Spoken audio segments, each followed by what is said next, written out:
그 선교사님이 쓰신 그 군함과 유람선 이런 제목의 칼럼을 읽은 적이 있습니다. 그 내용을 보니까 이제 저자가 대학 시절에 그 자매 결혼 행사를 위해서 강원함이라고 하는 구축함을 타보았던 경험을 바탕으로 쓴 글이었는데요. 이제 학교를 대표하는 교수님 몇 분과 또 학생들이 너무너무 흥분되고 들뜨고, 그래서 이제 마치 이 구축함으로 들어가서는 그 유람선을 탄 것처럼 그런 축제 분위기였다고, 그런 내용을 이제 피력하는 글이 있었습니다. 앞부분을 제가 좀 읽어드리겠습니다. 칼같이 다린 군복, 파리가 앉으면 낙상의 우려가 있는 구두, 사람 키보다 높은 케이크, 반들거리는 갑판, 해군 수병들은 우중충한 군함을 제법 그럴듯한 유람선으로 꾸며놓았습니다. 어떤 분위기인지 아시겠죠? 막 이제 전투함에 이런 민간인 학생들, 교수님을 초청해가지고 막 유람선처럼 그렇게 들떠있는 분위기로 축제가 진행이 됐는데, 갑자기 그 분위기가 한순간에 바뀌더라는 겁니다. 자, 그 내용도 읽어드리겠습니다. 그러나 행사의 후반부, 장식용 밧줄과 풍선에 가리워져 있던 배는 군함 원래의 모습을 드러내었습니다. 변신에는 불과 1분도 걸리지 않았는데, 그것은 대령 함장님의 짧은 한마디로부터 시작되었습니다. 총원 전투 배치! 이 명령을 받은 부관은 비상사일행과 함께 함대에 전파했고, 군함의 장사병들은 전투 배치를 복창하며 전투 시 위치할 자기 자리를 향해 이리저리 손살같이 달려갔습니다. 일순 활시위처럼 팽팽한 긴장이 구축함을 감쌌습니다. 유람선은 단 몇 초 사이에 적과 싸울 수 있는 넘넘하고 자랑스러운 군함으로 변해 있었습니다. 이 두 장면이 참 머리로 대조가 되며 떠오르지 않습니까? 근데 이제 뒷부분에서 저자가 왜 이런 글을 썼는지에 대한 내용을 정리를 하는데요, 그 내용이 참 저한테는 굉장히 도전이 되고 울림이 되었습니다. 내용을 읽어드리겠습니다. 남미의 한 목사님은 교회는 군함이 되어야 한다, 그러나 오늘날 많은 교회는 유람선이 되어 버렸다, 이렇게 말했습니다. 그렇습니다. 군함에도 유람선에도 먹고 자고 쉬고 노래하는 파티가 있습니다. 그러나 군함의 파티는 명령 수행을 위한 충전이지만 유람선은 쉼과 파티가 목적입니다. 교회는 여흥을 목적으로 하는 유람선이 아니라 명령을 수행하는 군함이 되어야 합니다. 안타깝게도 오늘날 조국 교회는 언제부터인가 유람선의 모습이 많아졌습니다. 바라기는 군함 같은 교회가 많아지기를 소망합니다. 이 선교사님께서 그 조국 교회를 바라보면서 안타까운 마음을 자기가 경험했던, 대학 시절에 경험했던 그 전투함을 방문하는 것으로서 피력하는 게 제게 참 많이 와닿았습니다. 사실 지금 흔히들 교회는 유람선이 아니라 전투함인데 오늘날 교회는 유람선이 되어버렸다, 이런 탄식의 소리를 종종 듣지 않습니까? 어떻게 하면 다시 이 유람선으로 전락해버린 한국교회가 전투함으로 그런 회복이 일어날까 생각해 보니까 그 칼럼의 차이가 딱 하나더라고요.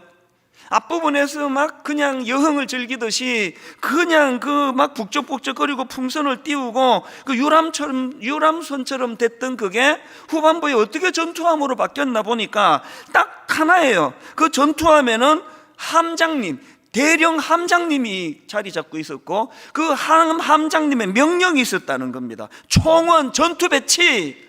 그 함장이 이 한마디 명령으로 말미암아 유람선처럼 어수선하던 그 배가 다시 전투함으로서의 위용을 회복할 수 있었다고 한다면, 이제 저는 오늘 본문 에베소서 6장 11절 말씀을 이런 관점으로 돌아보기를 원합니다.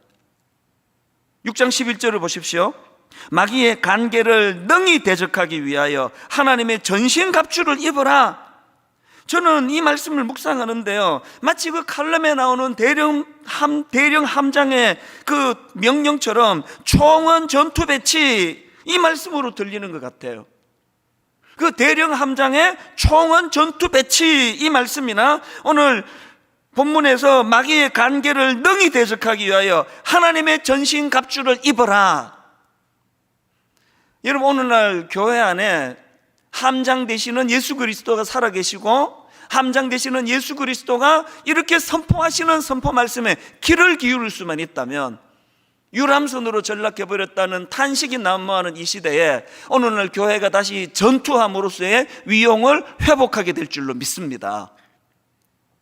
이런 점에서 저는 코로나19가 참 우리를 아프게 하는 그 이후로 종종 저는 요한복음 2장에 나와 있는 가나 혼인잔치의 그 한마디를 머릿속으로 자꾸 맴도는 습관이 생겼습니다. 그 한마디가 뭐냐? 자, 요한복음 2장 1절부터 보십시오. 사흘째 되던 날 갈릴리 가나에 혼례가 있어 예수의 어머니도 거기 계시고 예수와 그 제자들도 혼례의 청함을 받았더니 그 다음에 포도주가 떨어진지라. 저는 이 한마디가요 너무너무 가슴 아프게 제 마음의 울림으로 외침으로 자꾸 되뇌어지는 겁니다. 포도주가 떨어진지라. 그 혼주 입장에서 뭐 모든 걸 다 갖추지 않았습니까?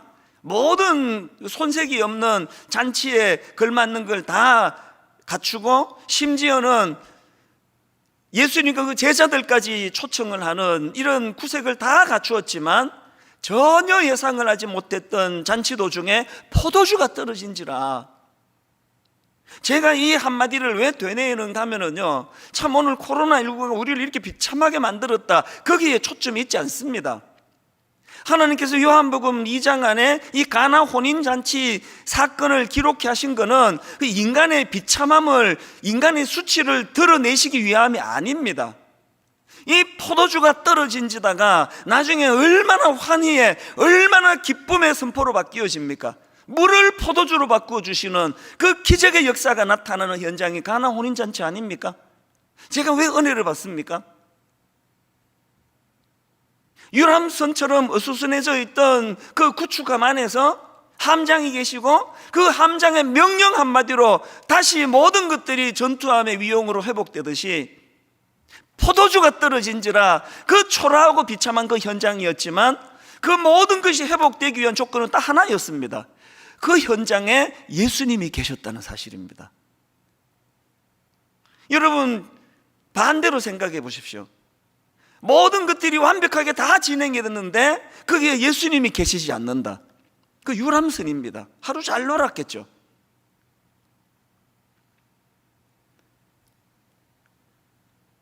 이런 점에서 저는 오늘날 이 포도주가 떨어져 버린 그 가나 혼인 잔치집 같은 오늘 이 가슴 아픈 한국교회 현실 앞에서 우리 모두가 다 이제 교회는 유람선이 아닙니다. 이제 교회는 전투선입니다. 이렇게 다시 은혜를 회복하기 위해서 우리가 갖추어야 될 조건이 딱 하나입니다. 함장이 계시는 거예요. 함장 되시는 예수님이 오늘도 말씀하고 계시는 겁니다. 함장 되시는 예수 그리스도께서 이제 전신갑주를 갖추어 입어라라고 명령하실 때 그 말씀이 들려지면 교회는 다시 전투함이 되는 줄로 믿습니다. 이런 내용을 담은 말씀이 오늘 본문 에베소서 6장 10절 11절인데요 끝으로 너희가 주 안에서와 그 힘의 능력으로 강건하여지고 마귀의 간계를 능히 대적하기 위하여 하나님의 전신갑주를 입어라. 그래서 이제 내일부터 시작되는 특별 새벽 부흥의 주제를 하나님의 전신갑주를 입어라 이렇게 정한 것은 참 잘된 결정이라 생각합니다. 이제 함장 되시는 예수님을 의식하고 함장 되시는 그 예수님이 선포하시는 이 말씀을 한 주 동안 묵상을 하면서 우리 개인과 또 우리 모든 교회들이 이제 참 초라하기 짝이 없는 여흥이나 즐기고 앉았다고 비난을 받는 교회가 이제는 제 역할을 잘 못한다고 하는 이런 초라한 유람선이 되어버렸다는 그런 비난에서 벗어나 이제 제 기능을 바라는 전투선이 되는, 전투선으로 위용을 드러내는 이런 회복이 일어나게 될 줄로 믿습니다. 그래서 제가 이 에베소서 6장 10절부터의 말씀을 쭉 묵상을 하고 본문은 프린트에서 읽고 또 자료들을 보고 하다 보니까 이게 하나님의 전신갑주를 입어라, 그 입는 거 아닙니까? 그 입어라라는 여기에 착상을 해서 구약의 인물들을 쭉 정리를 해보니까요 딱 떠오르는 인물이 그 몇 명이 나오는 겁니다. 그 입어라, 입는다 이거와 관련해가지고 딱 떠올랐던 인물이 첫 번째 인물이 나만 장군입니다. 자, 열왕기하 5장 1절입니다. 아람 왕의 군대 장관 나아만은 그의 주인 앞에서 크고 존귀한 자니 이는 여호와께서 전에 그에게 아람을 구원하게 하셨습니다. 그는 큰 용사이나 나병 환자더라. 여러분, 이 말씀에서의 대반전이 이겁니다. 그는 큰 용사이나, 그는 그의 주인 앞에서 크고 존귀한 자라고 평가를 받으나 모든 사람이 그를 대단한 사람으로 그렇게 칭송하면서 띄우나 나병 환자더라예요. 저는 이 말씀 속에서 나아만 장군의 고뇌를 엿볼 수 있다고 생각하는데요, 누가 자기를 크고 존귀한 자라고 세우든지, 누가 자기를 큰 용사라고 떠받들든지 그런 거와 상관없이 누가 아무리 자기를 짙게 세워도 본인은 이 나병 환자라는 고뇌에서 벗어날 수 없는 그 마음의 아픔을 가졌다고 생각을 합니다. 이런 관점에서 보면요, 나아만 장군의 그 화려한 갑옷은 자기의 부끄러움과 수치를 감추는 도구로 전락될 수 있다는 거 아닙니까? 오늘 현대인들의 모습 아닙니까? 유난히 자기를 과시하기를 좋아하고 뭔가를 이 세상적인 그 무엇을 가지고 그것을 떠벌리기 좋아하는 사람들을 보고 아이고 저 교만한 사람 이렇게 하시는 분이 계시는데 그 잘못 보신 거예요. 유난히 자기를 과시하기 좋아하고 하는 그런 분들은 그만큼 내면이 허하다는 소리예요. 감추고 싶은 게 많다는 뜻입니다. 공허함이 크다는 것입니다. 오늘 여러분, 우리가 함장 되시는 예수 그리스도께서 정말 우리 하나님의 전신갑주를 입으라라는 이 말씀이 들려지기를 원한다면 먼저 이런 내 이 부끄러움을 가리는 나아만 장군의 갑옷을 벗어버려야 돼요. 벌거벗은 몸으로 하나님 앞에 단독자로 서야 됩니다. 하나님, 몰라서 사람들이 저를 어떻게 평가하는지 몰라도 저는 여전히 하나님 앞에 은혜가 필요한 초라한 인간에 불과합니다. 이 나아만 장군의 갑옷을 벗는 사람의 모습이라고 상징적으로 좀 그렇게 생각을 합니다. 그런가 하면은 이 전신갑주를 입어라 이 말씀을 묵상하다가 한 인물이 더 떠올랐는데요, 골리앗 앞에 선 다윗입니다. 그 어린 다윗이 지금 물맷돌을 들고 골리앗을 상대하려고 나아가려고 하는 그 상황인데요, 사무엘상 17장 38절입니다. 이에 사울이 자기 군복을 다윗에게 입히고 노투구를 그의 머리에 씌우고 또 그에게 갑옷을 입히매. 이게 왜 문제가 되느냐? 39절입니다. 다윗이 칼을 군복 위에 차고도 익숙하지 못하므로 시험적으로 걸어보다가 사울에게 말하되 익숙하지 못하니 이것을 입고 가지 못하겠나이다 하고 곧 벗고 그 화려한 사울왕의 갑옷을 벗어버렸어요. 그리고는 이제 40절에서 손에 막대기를 가지고 시내에서 매끄러운 돌 5을 골라서 자기 목자의 제구 곧 주머니에 넣고 손에 물매를 가지고 블레셋 사람에게로 나아가니라. 여러분, 그 겉만 번드르하게 꾸미는 걸 허례허식이라 그러지 않습니까? 오늘 저를 포함해 수많은 현대인들이 다윗 왕의 갑옷으로 치장하기를 좋아합니다. 큰 교회 목사래. 그 굉장히 듣기 좋은 이야기 아닙니까? 유명하대. 그 목사 설교 많이 듣는데, 때때로 저는 제게 씌워져 있는 그 모든 것들이 다 사실은 이게 함정일 수 있다. 이게 다윗의 옷에 씌워진 사울왕의 갑옷일 수 있다. 이걸 벗어 던져야 된다. 이걸 벗어 던지지 않고는 하나님의 전신갑주로 덧입기가 어렵다. 그런 자각을 할 때가 종종 있는 것을 고백할 수밖에 없습니다. 여러분, 이렇게 나아만 장군의 자기 치부를 가리는 차원에서의 갑옷을 벗어 던지고 그런가 하면은 그 어린 다윗에게 더 씌워진 이 화려한 사울 왕의 갑옷을 다 벗어 던지는 것으로부터 은혜가 시작이 된다고 한다면, 그런 면에서 저는 사사기 6장에 나오는 기드온의 갑옷, 굉장한 의미를 가지고 있다고 생각을 합니다. 이게 무슨 말씀인가 하면은, 여러분 그 사사기 6장에 나오는 기드온 아시잖아요. 원래 겁이 많고 참 소심하고 심약했던 사람입니다. 사사기 6장 11절입니다. 마침 요아스의 아들 기드온이 미디안 사람에게 알리지 아니하려 하여 밀을 포도주 틀에서 타작하더니, 그 자료를 보면은요, 뭐 요즘도 그렇겠죠. 이 밀타작이라는 거는 원래 넓은 마당에서 타작용 마차를 끌고 가거나 황소를 이용해 가지고 그렇게 그 밀타작을 한다고 하는데, 아니 왜 기드온은 지금 그 밀타작을 이렇게 좁은 포도주 밭에서 포도주 틀에서 하고 있는가? 이 질문에 대해서는요, 이 11절을 세 번역 읽으면 금방 답이 나옵니다. 자, 11절 세 번역입니다. 그때에 요아스의 아들 기드온은 미디안 사람들에게 들키지 않으려고, 미디안 사람들에게 들키지 않으려고 포도주 틀에서 몰래 밀 이삭을 타작하고 있었다. 이게 어떤 상황인지 아시겠죠? 이렇게 겁이 많고 소심하고 나약한 사람이 기드온인데, 아니 어떻게 이런 나약한 기드온이 그 미디안 사람들에게 들킬까 두려워가지고 몰래 밀 이삭을 타작하던 이런 소심한 사람이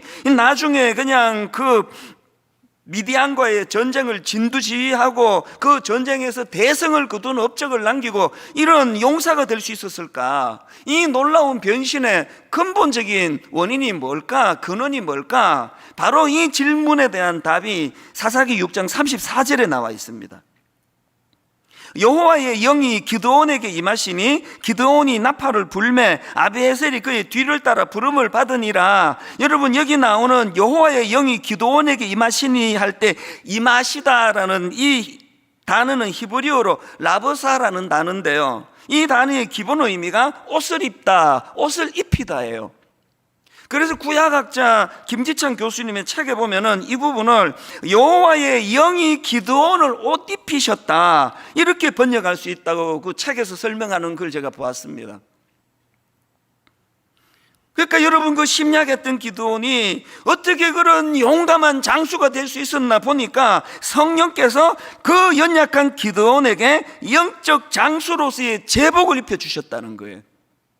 이게 오늘 에베소서 6장 10절 11절 말씀으로 빗대어 우리가 이거를 묵상해 보면은 하나님의 전신갑주를 덧입게 됐다는 그런 이야기 아닙니까?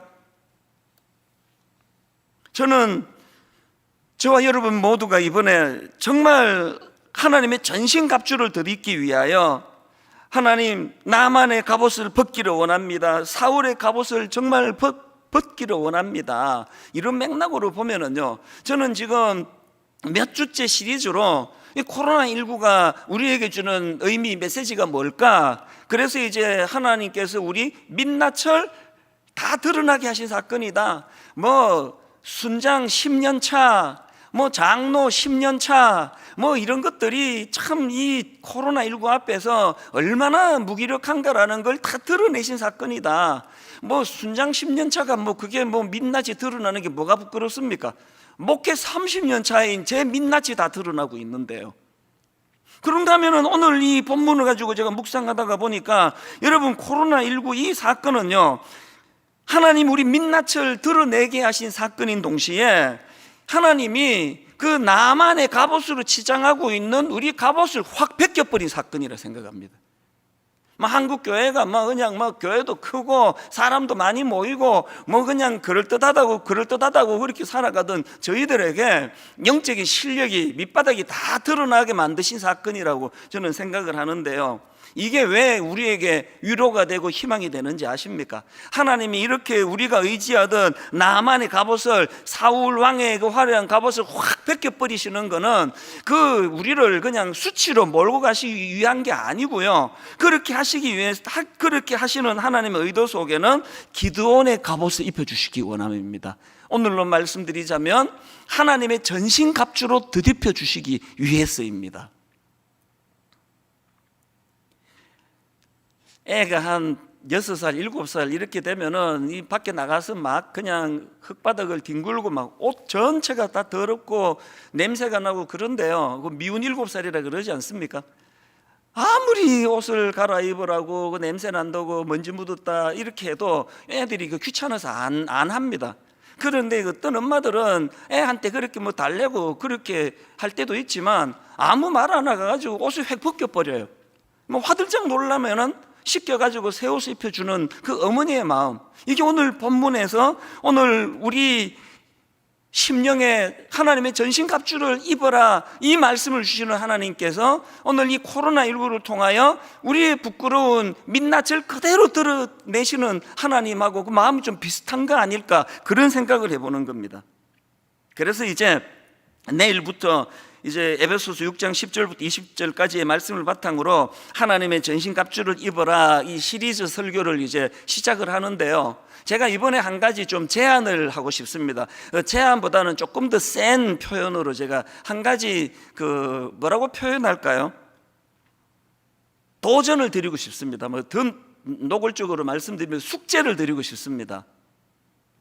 이번에 이 하나님의 전신갑주를 가지고 시리즈로 공부할 동안에 여러분 에베소서 6장 10절부터 20절까지를 암송하게 되시기를 바랍니다.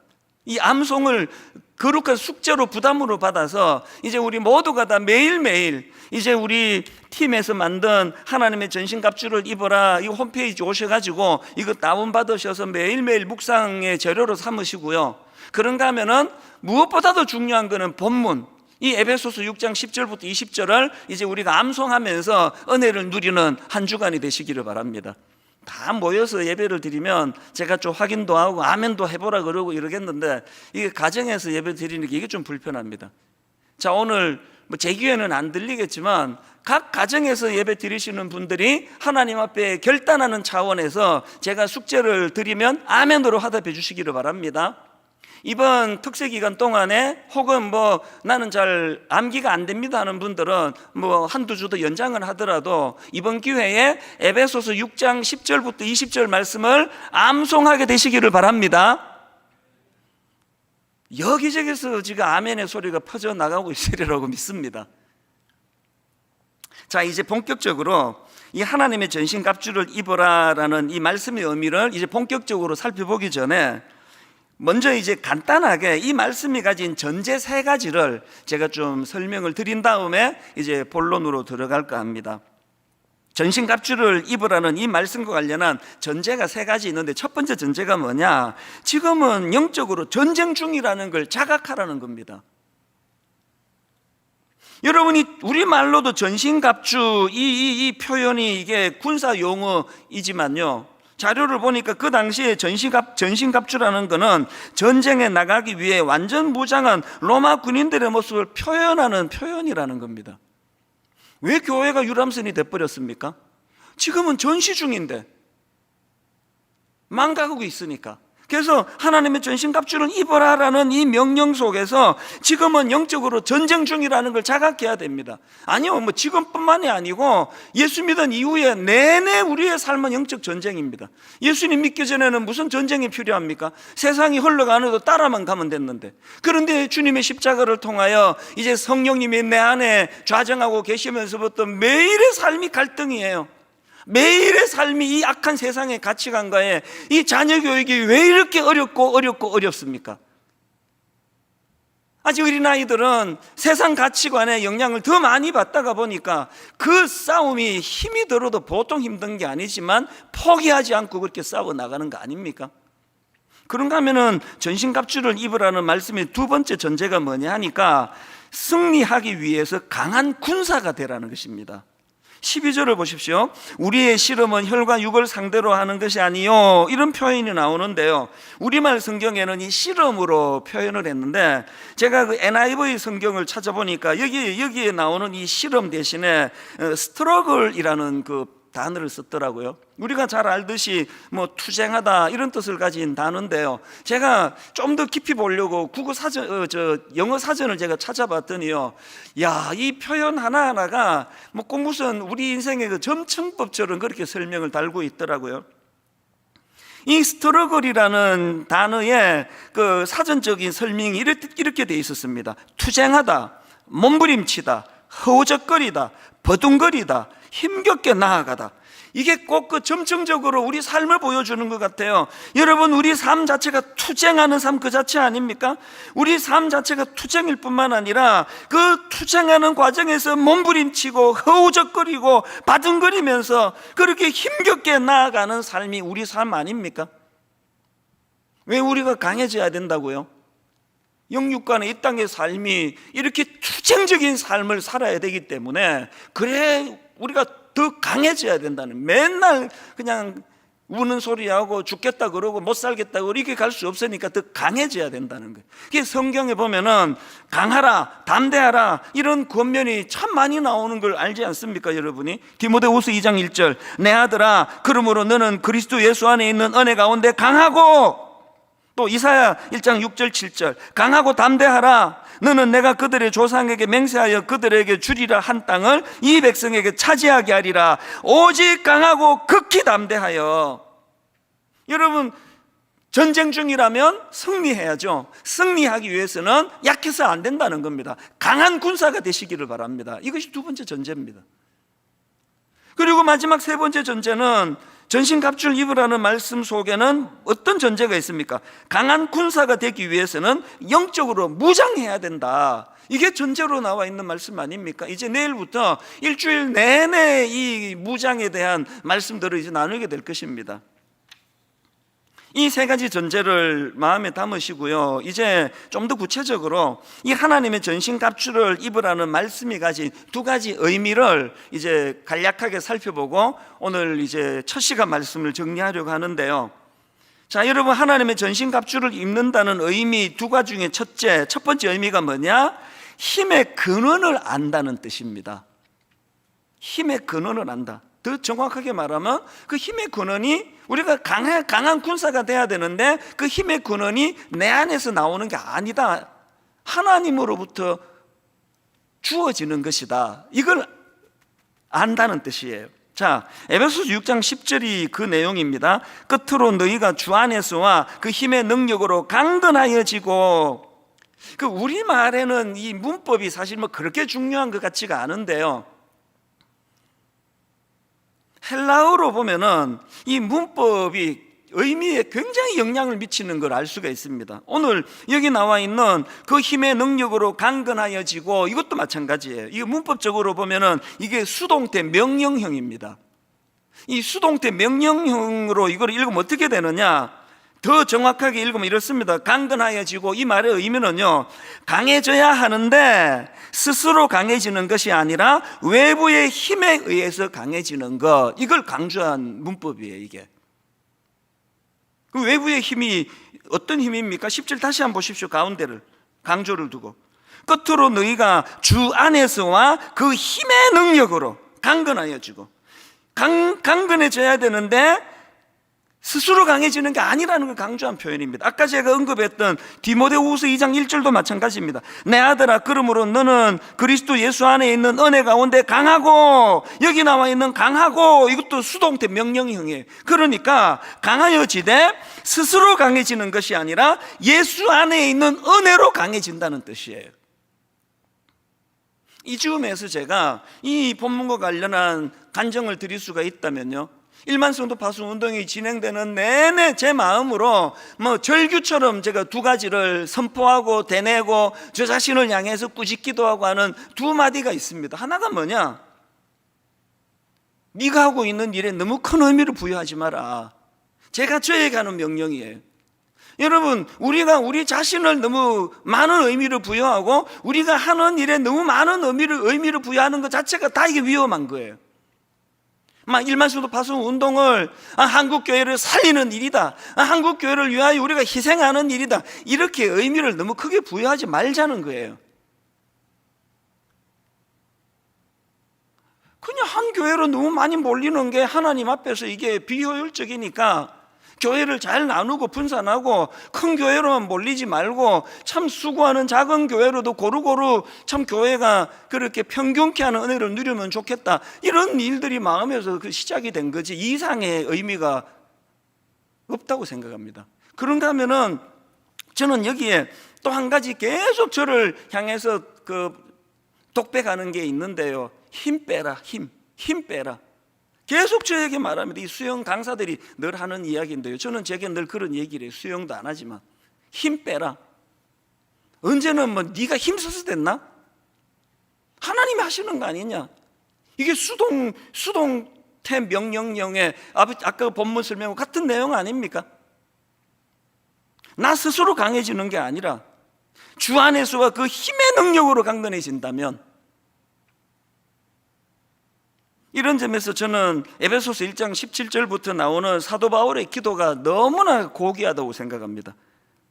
우리 주 예수 그리스도의 하나님 영광의 아버지께서 지혜와 계시의 영을 너희에게 주사, 그 다음 보세요, 하나님을 알게 하시고, 그 다음에 18절, 너희 마음의 눈을 밝히사, 너희 마음의 눈을 밝히사 그의 부르심의 소망이 무엇이며 성도 안에서 그 기업의 영광의 풍성함이 무엇이며, 그 다음 19절, 그의 힘의 위력으로 역사하심을 따라 믿는 우리에게 베푸신 능력의 지극히 크심이 어떠한 것을 너희로 알게 하시기를 구하노라. 사도 바울이 기도하고 있는 이 모든 기도는 하나예요. 수동태.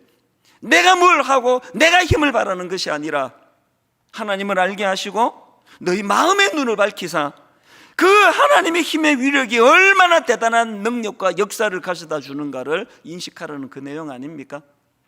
여러분, 우리 모두가 다 하나님의 전신갑주를 입는다 할 때 이 첫 번째 의미, 힘의 근원을 알아야 한다. 그 힘은 나로부터 나오는 것이 아니다라는 걸 철저하게 인식하게 되시기를 바랍니다.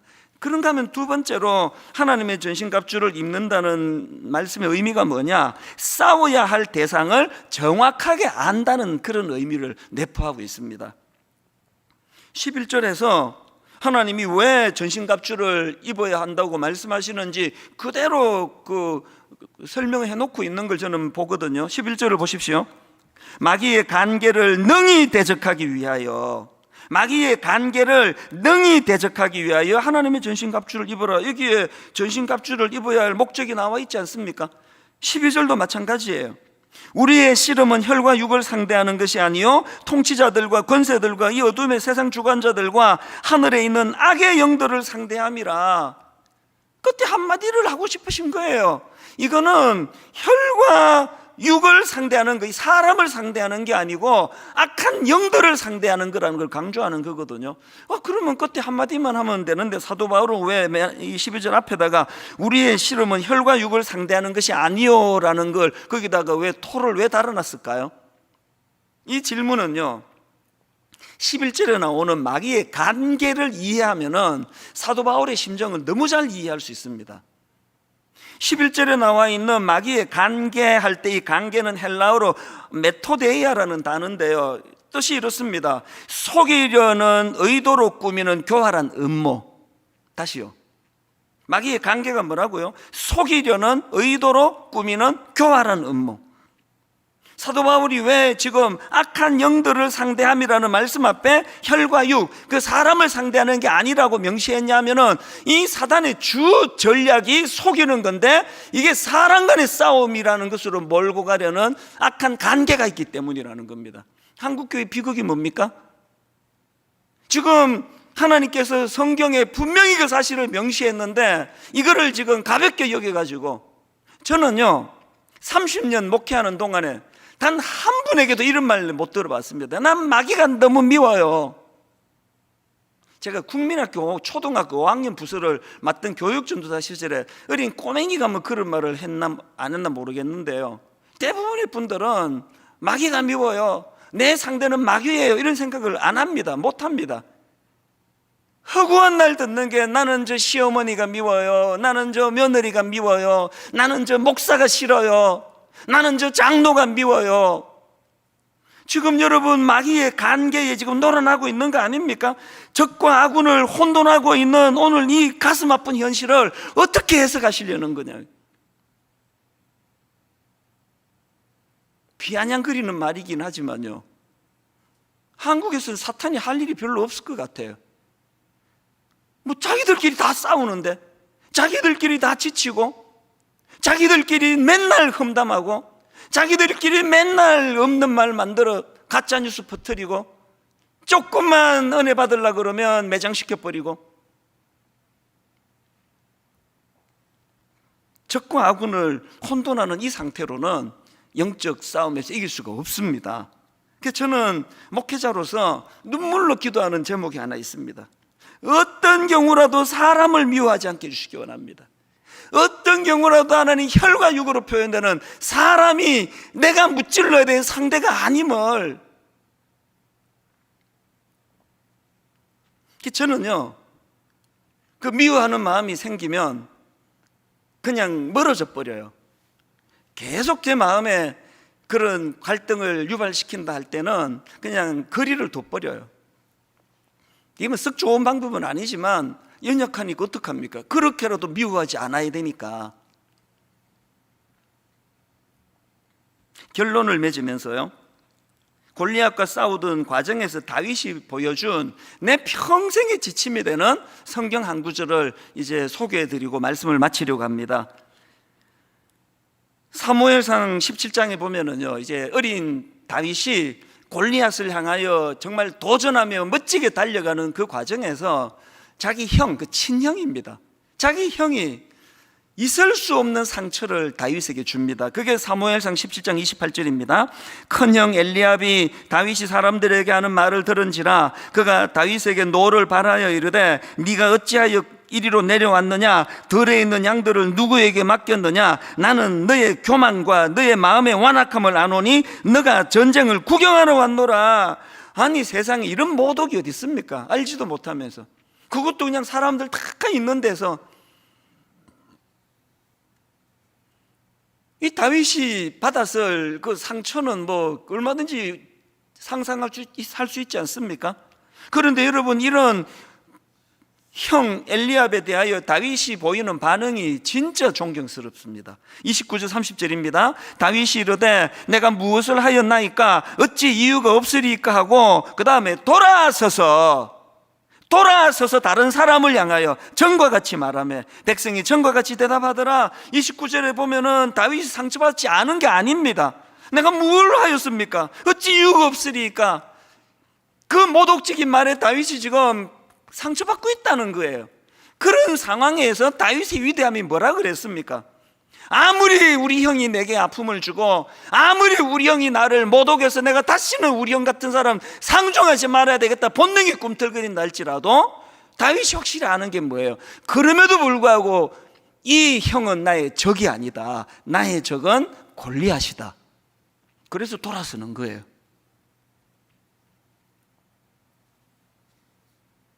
이 두 가지 의미를 잘 묵상하는 한 주간 되시기를 바랍니다. 사실 저는 이번 전신갑주 시리즈 설교를 준비하면서 뭐 책도 많이 구입을 하고 또 자료도 많이 보고 뭐 인터넷도 뒤지고 그랬지만 예전에 제가 했던 전신갑주 시리즈를 참고를 많이 했습니다. 그래서 이제 거기서 필요한 것들도 많이 이제 이번에 재인용을 아마 하게 될 텐데요. 제가 이제 이 설교를 준비하다가 예전에 했던 설교 한 대목에서 마음이 이렇게 그 표현이 어려운 벅찬 감격으로 빠졌던 적이 있습니다. 그게 뭐냐 하니까요, 그 설교 가운데 이제 아마 그때가 1만 수도 파수 운동을 이제 선포한 그 즈음 같아요. 참 아무것도 준비가 안 된 제가 그냥 덜컥 약속을 해드리고 마음이 많이 두려웠나 봅니다. 저희 교회는 뭐 순장님들하고 저하고 동역자 아닙니까? 그렇게 이제 순장님들에게 이런 마음을 뭐 피력을 했는지 기도 부탁을 했는지 그렇게 너무 마음이 힘들고 먹먹할 때 제 원고에 보니까 이런 내용이 있더라고요. 1만 수도 파송 운동을 선포한 이후에 분당 우리 교회 장례를 생각하며 눈물 짓고 있던 어느 날 어느 순장님이 제게 위로의 메시지를 보내주셨습니다. 원고에 이런 내용이 있더라고요. 그 불안해하는 담임 목사님에게 그 어떤 순장님이 메일로 찬양을 안에 보내주신 거예요. 445장 2절입니다. 찬송가. 캄캄한 밤에 다닐지라도 주께서 나의 길 되시고 나에게 밝은 빛이 되시니 길 잃어버릴 염려 없네. 제가 옛날 설교 원고를 이렇게 보면서 왜 마음이 울컥울컥 했는지 아십니까? 8년 전에 진짜 갈 바를 알지 못하는 상태에서 약속은 해놓고 선포는 해놓고 이게 어떻게 되느냐, 이게 어떻게 될지 모르겠다 두려워 눈물 짓고 있던 저에게 그 순장님이 던져오신 저 찬양 하나가 저를 안돈시켰다면 이번에 8년이 지난 지금 그때 원고를 다시 보면서 마음이 뭉클 눈물이 쏟아질 수밖에 없었던 것은 지난 8년 동안에 저 가사가 그대로 구현되는 은혜로 인도해 주셨기 때문이에요. 한치 앞을 알 수 없던 캄캄한 밤에 다닐지라도 주님이 나의 길 되어 주시고 주님이 나에게 밝은 빛이 되어 주셨기 때문에 길 잃어버릴 염려 없네.